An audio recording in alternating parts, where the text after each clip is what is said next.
Bonjour à toutes et à tous, et bienvenue dans ce nouvel épisode de Biome. Aujourd'hui, après plusieurs épisodes de suite portant sur la biocénose, nous parlons un peu de biotopes, donc des facteurs non vivants de l'écosystème, à travers les climats. Et la première chose à faire, c'est bien de différencier climat et météo.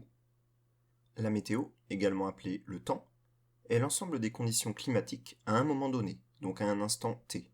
Cette météo varie avec l'heure, le jour, etc. Alors que les climats, ils sont déterminés après des dizaines d'années de relevés de facteurs climatiques, en réalisant des moyennes de valeurs par an, par mois par exemple.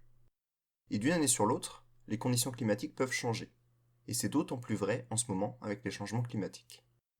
Un écosystème, nous en avons déjà parlé précédemment, est bien défini par un climat, avec des facteurs climatiques spécifiques, allant même parfois jusqu'à créer un microclimat.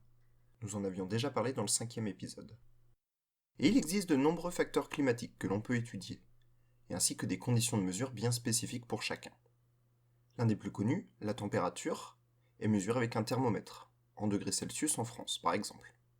La pluviométrie, également appelée précipitation, est mesurée avec un pluviomètre, en millimètres d'eau.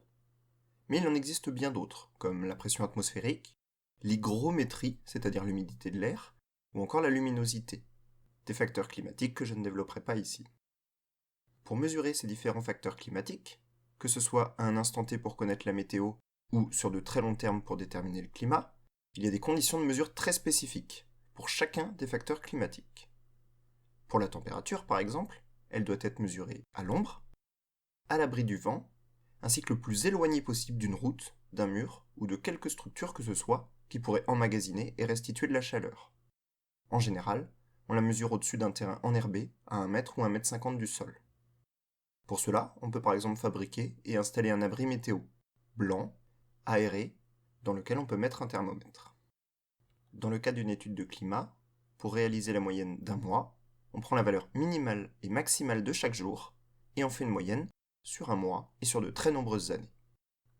Pour la pluviométrie, en revanche, il est indispensable de laisser le pluviomètre dans un espace très ouvert. Il faut qu'il soit le plus éloigné possible de murs, murets ou de haies, ainsi que des arbres évidemment. Et il doit être relevé régulièrement pour éviter son débordement ou l'évaporation de l'eau. Et dans le cas d'une étude de climat, on va faire la somme de toute la pluviométrie de chaque mois, et une moyenne sur plusieurs années. Une fois tous ces relevés réalisés, pour étudier et analyser les climats, on met en général en forme ces données climatiques en graphique ou en diagramme climatique. Par exemple, pour étudier la pluviométrie et les températures, on peut réaliser plusieurs graphiques, dont le diagramme ombrothermique. Celui-ci consiste à représenter la température et la pluviométrie en fonction des mois.